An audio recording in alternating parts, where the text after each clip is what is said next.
Okay, so now we're going to prepare the linings, and this is the lining for the larger blind. I've got it with the right side on the table, wrong side uppermost. And first of all, I'm going to press in a 1 centimetre seam down one side, seam allowance down one side. And you can just do that with the iron. And then once I've done that, I'm going to measure across, and the finished blind is 129, so I'm going to make the lining 127 wide, because the lining is going to sit 1 centimetre in from either edge. So I'm going to measure across to make it 127, and then I'm going to allow another centimetre for the turning, and I'm going to cut off the rest. So first of all, I'm just going to press under. You can do a bit more. You can do anything that's less than the other seam allowance, because you don't want it to show. I know this is blackout, but if it wasn't, when the curtain's down and it's slightly light, you'll see different levels of seam allowance. So in that case, if you've got a 5 centimetre seam allowance, you want the lining seam allowance to be 4 centimetres or less, so that it doesn't show through. But the advantage of only having a centimetre is that when we put the rods through the pockets, it's a little bit easier to get the rod through. If it's a very deep seam allowance, then you've got further to sort of jiggle it through to the right, in the right place. So centimetres easier. I'm just going to press over a centimetre down this side. I mean, I'm used to seeing a centimetre, but have a tape measure around your neck and just make sure that you're doing a centimetre. It's got a bit more at the top there to do. So now I'm going to put my tape measure, which is on the floor as usual, and I'm going to measure across to 127, because the finished blind is 129, so that will be the finished width of the lining. And then I'm going to add on the centimetre, or if you're doing a bigger seam allowance, a little bit more. I think I'm going to add one. It's more like 1.5 or 2 what I've done over there, so I'm going to do 2 here. And then I'm just going to cut off that strip that I don't need. And if you just measure what that is to the first pin, it's actually 9 centimetres. So if I just cut off a 9 centimetre strip down this side, that will be right. Like I say, you can just fold it over once you've done a bit, just like we did with the interlining. It's a bit quicker.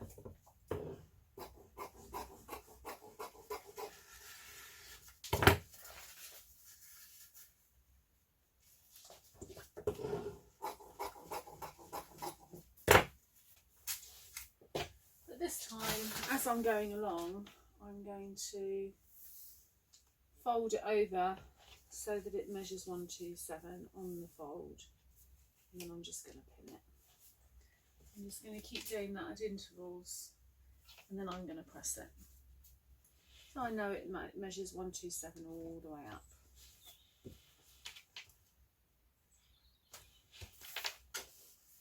And then just go all the way up and then press that edge, and you should have then a strip of lining with the turnings pressed under that all measures 127. Now you're going to turn the lining onto the other side. So the right side will be facing uppermost, and the 2 edges are turned under onto the table. Get it flat on the table.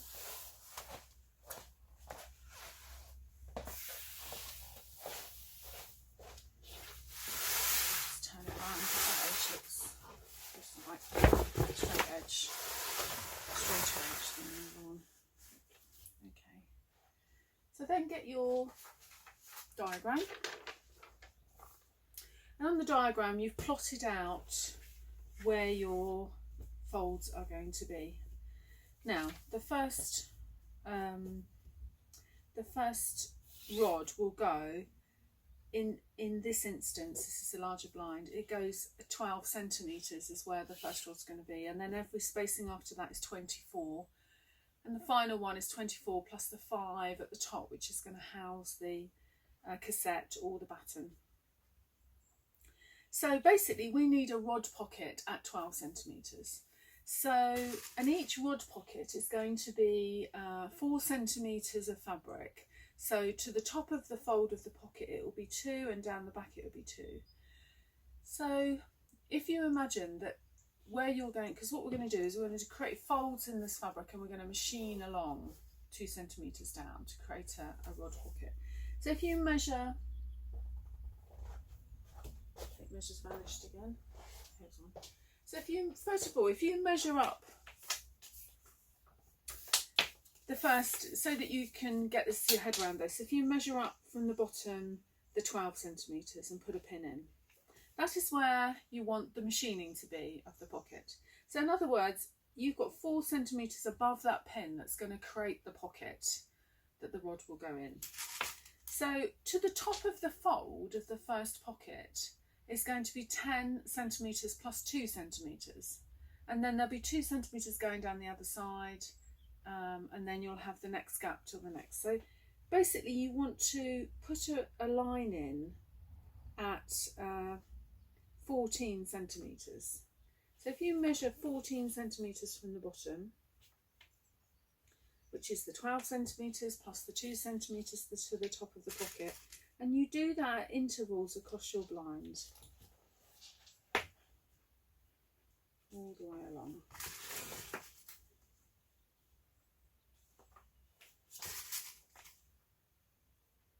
Need one on the very edge and then a few along the middle. Just move that one to the edge.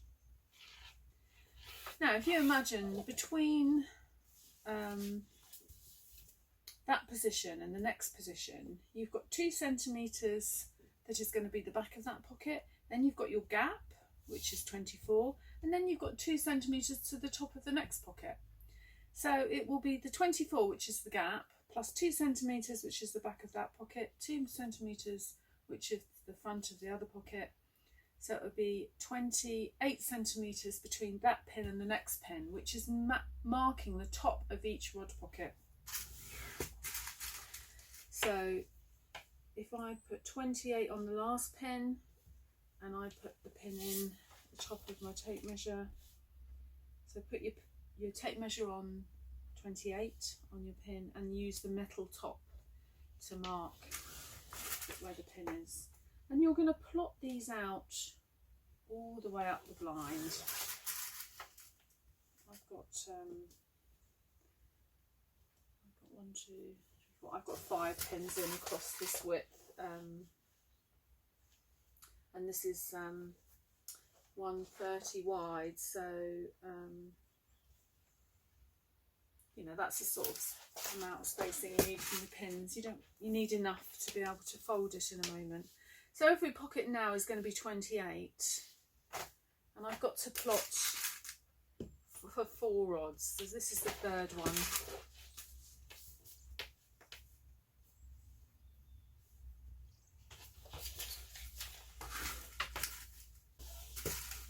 Now with blackout, often we don't want to put pins in that are going to create holes, because it can make a pinhole in the blackout and you can get the light through it. But these the pins I'm putting in are at the top of the rod pocket at the back of the blind, so they're not going to affect the opaqueness of the blackout. But if you are ever putting pins in blackout, you want to be mindful of that. Maybe use very fine dressmaking pins if you do need to mark anything, or just use chalk or pencil to mark. But it's fine with this because this isn't going to affect the main part of the blind. Okay, so I've got 4 rows of pins, which is my 4 pockets, matching with my diagram. And I should have more at the top, because I should have the 2 centimetres to the back of the top pocket. Then I've got the 24. Then I've got 5 centimetres, which is going to house the cassette heading or the button. And then you should have more to turn over for your turning. So you expect to have a bit more left at the top. I've actually got about 45 centimetres, 47 centimetres left, which is fine. I should have at least 24 plus 2, 26 plus 5, I should have at least 31, and then I should have like 5 or 10 centimetres extra, so that's absolutely fine. So now what I'm going to do is make the folds for the pockets. So maybe start with the top one, grab where those pins are and just fold it along that pin line. So those pins are exactly on the top of the fold. And then you're going to pin it 2 centimetres down. Now again, this is where it's going to be machined. So again, it's not too bad putting a pin in here because it's going to be machined here anyway. So 2 centimetres from the top is where you're going to put your pin. You can use the pins that are on the fold if you like and just move them down. Just use your tape measure to make sure you're not going below 2, because that would be in a part of the blind that would show if you made pinholes in it. Make sure you're not going below 2. And then you're going to crease that again with the steam iron. You're going to crease the top of that fold in really well.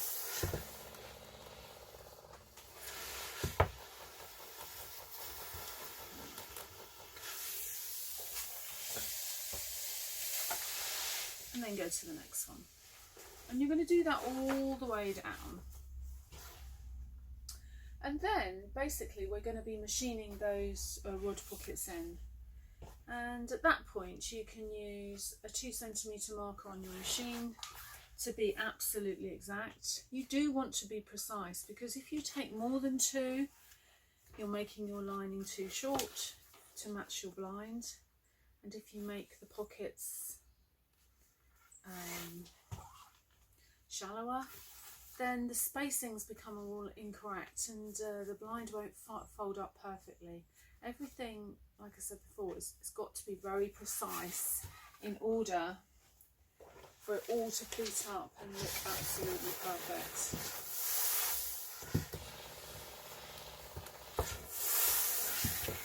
So you could pin all these first and then take it to the ironing board to press them in. You just do it as you go, whichever you prefer.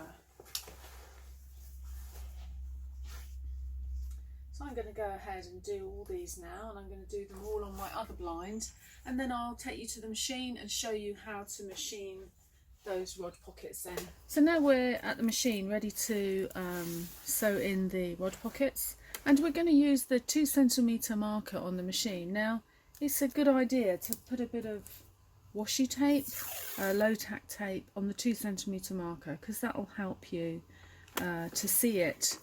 Because once your fabric goes over the markers on the machine, you can't see them. And we're going to keep the edge of the fabric against that piece of washi tape. Start at the end of the, right at the end, put your needle down, go forward and reverse to lock it off. And then you're going to go all the way across, keeping the fold, that top folded edge, against the washi tape, so you're getting an exactly 2 centimetre seam. Do make sure before that your needle is in the middle, because otherwise it won't be 2 centimetres, and you can check that by just measuring from your needle to the edge of the fabric to make sure that it is 2. You can lengthen your machine stitch a little bit for this, probably 2.8 or even 3 on your stitch length dial or button. And when you get to the end of the rod pocket, you're going to stop and put your needle down right near the edge and turn it at a right angle and close that end off. So you're leaving one end open and one end you're closing. So I'm going to reverse to the top and then go forwards, and then I'm just going to cut my threads. So the ends of the pockets are fastened off. So you can see I've got a nice pocket all the way along, and this end is open, and then I could cut those threads off now because they're locked off. And I'm going to do all the pockets like that now. And then I'm going to press them all so they are upwards. on the ironing board in a moment. So now we're going back to the fabric part of the blind. Put it on the table. You've got your sides have been herringboned and your hem is just pinned in place. Lay it all flat on the table and then get your lining that you've prepared and lay it on top. All the pockets have been pressed flat upwards, so it's all nice and flat, and that there's no sort of ridges in between. Now what you need to do is take the pins out of your hem, and the bottom of the lining is going to go right into that bottom crease of your fabric hem. So undo the hem, just one turning, and centralise the lining so there's 1 centimetre either side, and then butt it right up into that lower crease all the way along. It should be just into the crease, and then just fold that back over. Don't pin anything yet, smooth the rest out.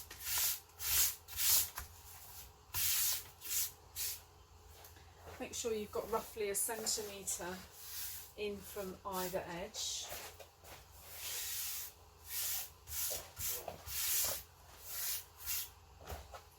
And then get your tape measure and your pins. Now, if we're working on blackout, you might want to move to some finer pins for this, because this might just show where you're going to do the pinning. So basically, if you get your diagram, we're working on the bigger line, so the first rod pocket should be 12 centimetres from the bottom according to our diagram. So I'm going to put 12 centimetres on my tape measure on the bottom of the blind, right at the bottom, and then I'm going to make sure that that lining, where the stitch line is exactly 12 centimetres from the base. If I need to tuck it in a little bit more to do that, I will. I need that to be exactly 12. And then when I've got it exactly 12, I'm going to measure in 5 centimetres from the edge on the row of stitching below your rod pocket, and I'm going to put a pin in. I'm going to do the same on the other end. Make sure it's 12 centimetres from the base. Even if I have to tuck it in a bit more, I've got to get that exactly 12, because that's the bit that's going to drop below the pleats. That has to be half the distance of the pleats. And then 5 centimetres in, I'm going to put a pin.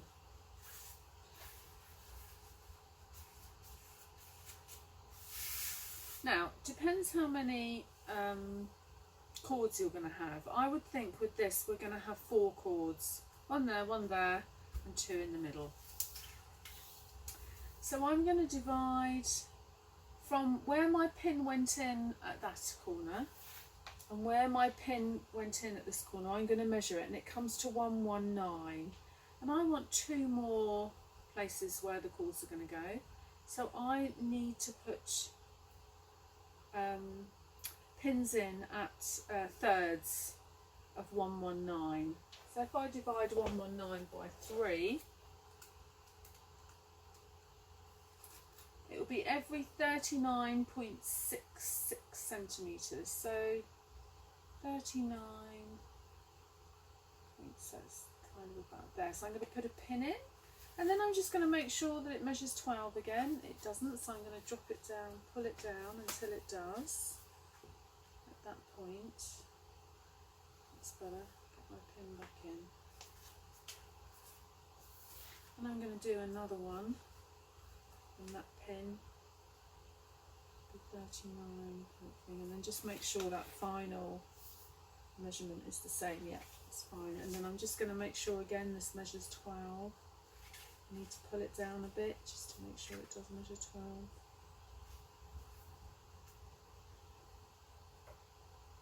So I can get that pin in. So I've got 4 pins in at the moment, 5 centimetres from the edge, 5 centimetres from the edge, and then equally spaced out between what remains. And I've got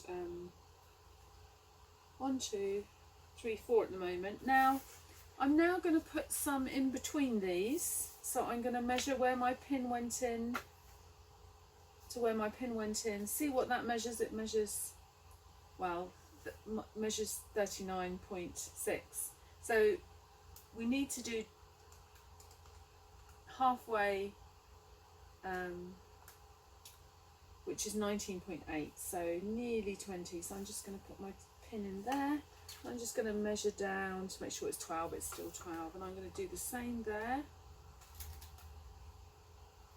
Just going to put a pin in and then measure down. That's a little bit more than 12, so I need to tuck it down a bit more. And then do the final one.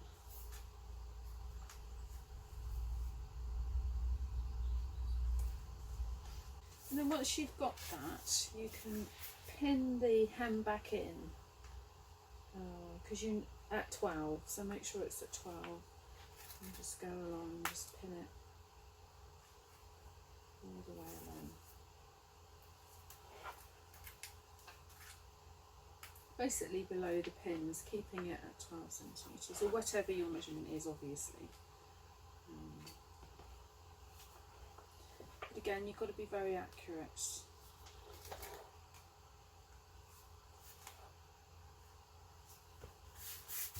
So once I've got that one done, the rest should follow quite easily, because as long as we did our rod pockets, the right spacings, what we should have between the two pockets, if you measure from the stitch line to the stitch line, should be what your gaps are. Now in my case it's 24, because this was 12, that was 24. So every time I put a pin in, I'm checking that it does measure what it should. So again, 5 centimetres from the edge is the first pin, and that should measure 24 to the next pin. And I'm going to go to the other side, make sure at 5 centimetres it measures 24, and it does. The other thing I'm just going to check is my width measurement, that nothing's changing as I'm doing this. I'm not pulling it in, because it's got to measure 129. I'm just measuring that it measures 129. Yeah, it does. So, you know, sometimes just by putting the lining in, you end up pulling it in a bit. So be careful about that. Just keep checking everything is staying true to what you want it to be. Yeah, that's fine. So again, I'm going to find the halfway point. I'm going to put a pin in.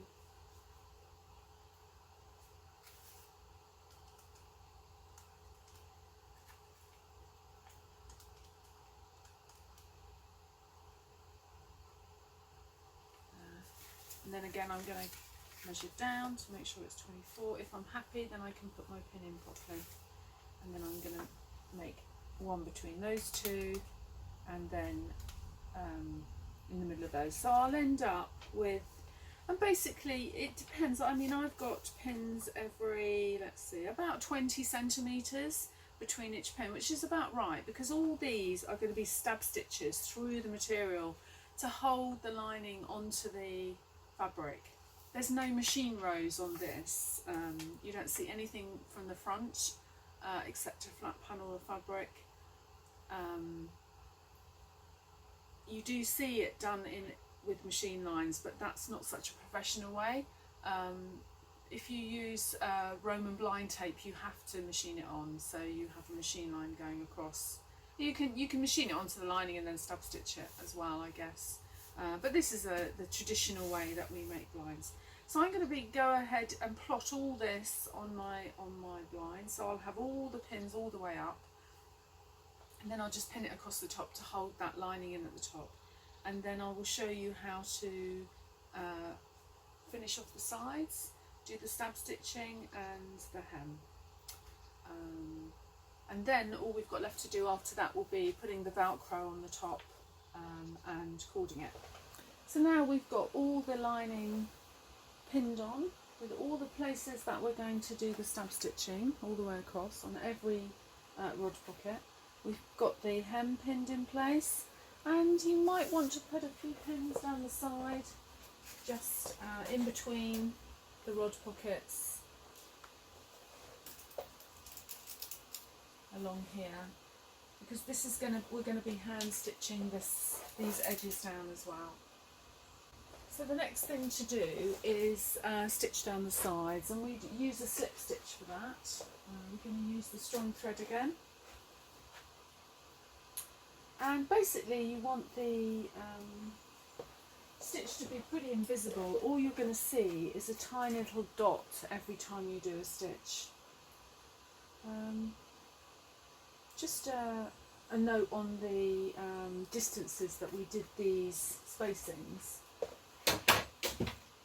It depends if you're using a bought cassette with like a bead chain pull. It will tell you how many cassettes they're going to give you. You know how many cord cassettes will be in that cassette. So, say the head rail is 150 wide, there may be 4. If it's wider, there may be 5. If it's narrow, there may be only 3. So obviously you want to know where you're going to put your strings so that you can plot out the divisions. I kind of know that the cassette I'm ordering is going to have 4 cords or strings coming down. So that's why I did one either end, and then I divided it into 3. So I had 1, 2, 3, 4 cords, and then after that I divided in halfway, which is where I'm going to stab stitch in between those places, just because that gap's too big to just have the blind free. So first of all we're going to do the slip stitching down the side. So I'll just bring the camera in a little bit closer. So I'm on the side of the blind now. You can see the pockets coming down the side, and I'm going to start, you know, fairly near to the top. You don't have to go right to the top because the Velcro's got to go on yet. I'm going to slide through the fabric, come up onto the lining, let the cotton disappear, and I'm just going to fasten on with a couple of small stitches in the same place, just on the edge of the lining there. And then I'm going to slide through the layers of the fabric and the interlining and come up onto the lining, just really close to the edge. And the gap is about 2 centimetres. And then I'm going to go directly below into the fabric layers again, and then slide along and up onto the lining. And I'm going to keep doing that so that all you will see is little dots down the side of the blind where I've gone just from the lining into the layers of fabric. Again, I'm using strong thread, but you don't need to. Don't use double thread though, because it just gets knotted up and it's really annoying. When I said that, this has just got a knot, but it should come undone if it's single. There we go. And I'm going to go down both sides of the blind first. I just want to show you what I do when I get to a rod pocket first, because the rod pockets are going to take all the weight of the blind. So if anything's going to give, it will be where the rod pockets are. So I'm just going to get down to where they are and show you what I do.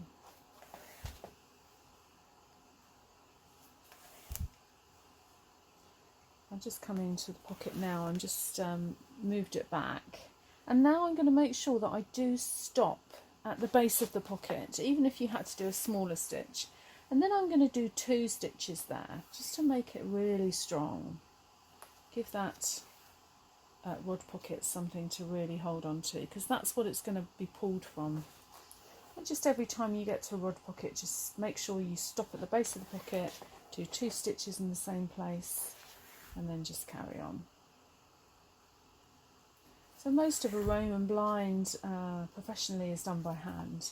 The only machining is putting in the rod pockets and putting the Velcro on at the top.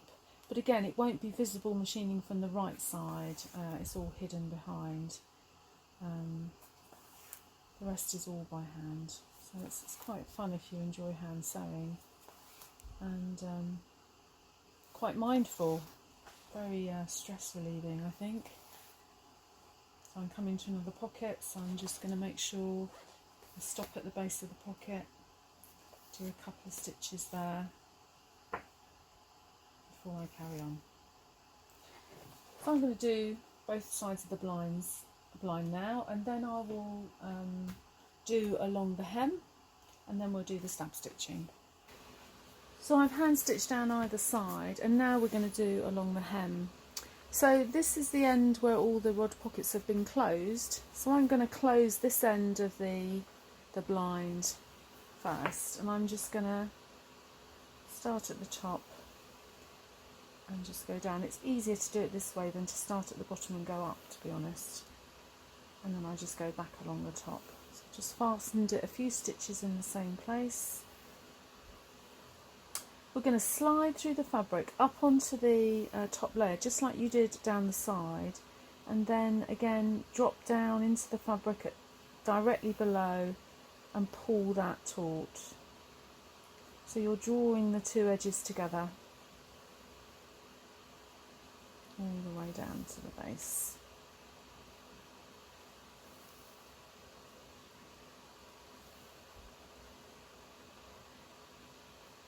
Maybe just do two at the base just to hold it firmly. And you can always put your needle in, thread your needle back up to the top to start going along the top hem edge. I'm just going to fasten it on again so it doesn't pull there, just with two small stitches.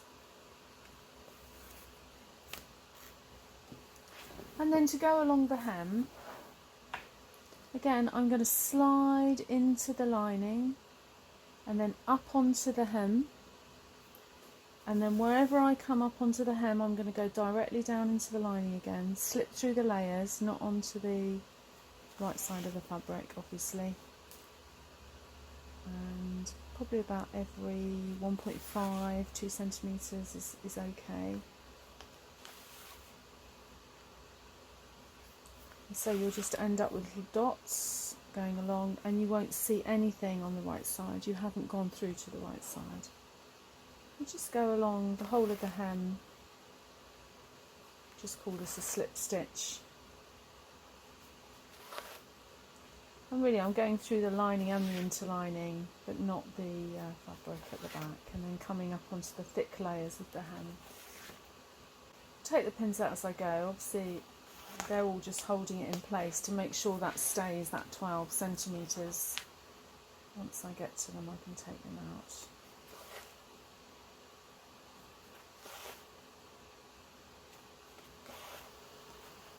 So just remember, when you get to the other end you've got to leave that end open, because you've got to put your weighted bar in the bottom hem. So just get to the very edge here and just fasten off. You could leave the cotton there if you wanted, so that it's ready to close up that hole once you've got the bar in, or you can just refasten on, whichever you prefer.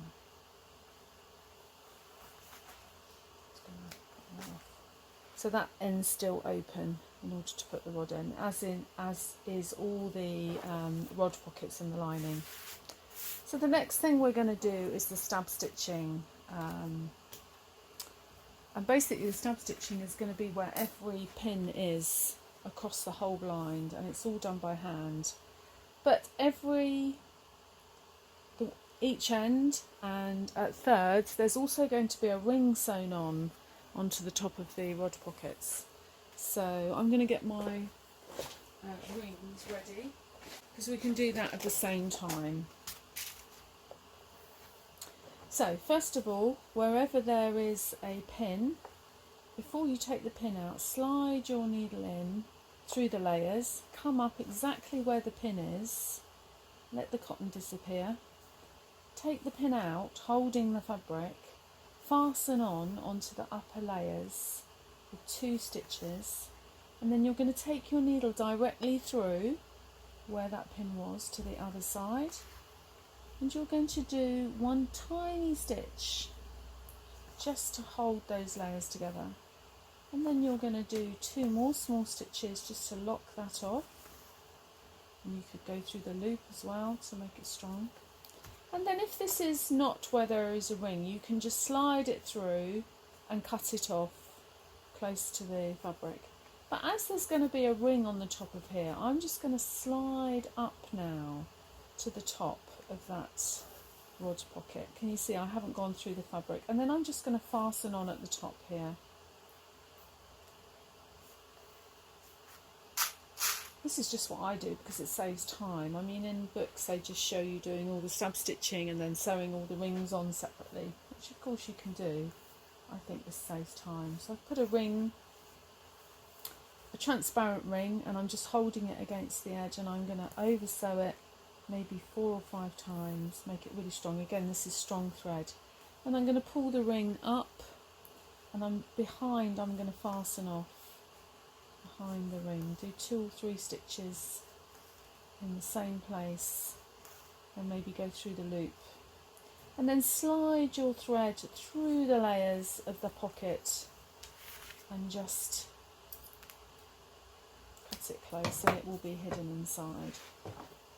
That's the first one done. The next one, there's not going to be a ring, it'll be the next one. So this is just a stab stitch. So I'm putting my hand right round, so I've got it firmly, put my needle into exactly where that pin has gone into the fabric, because we measured that very precisely, and just fasten it on with 2 small stitches.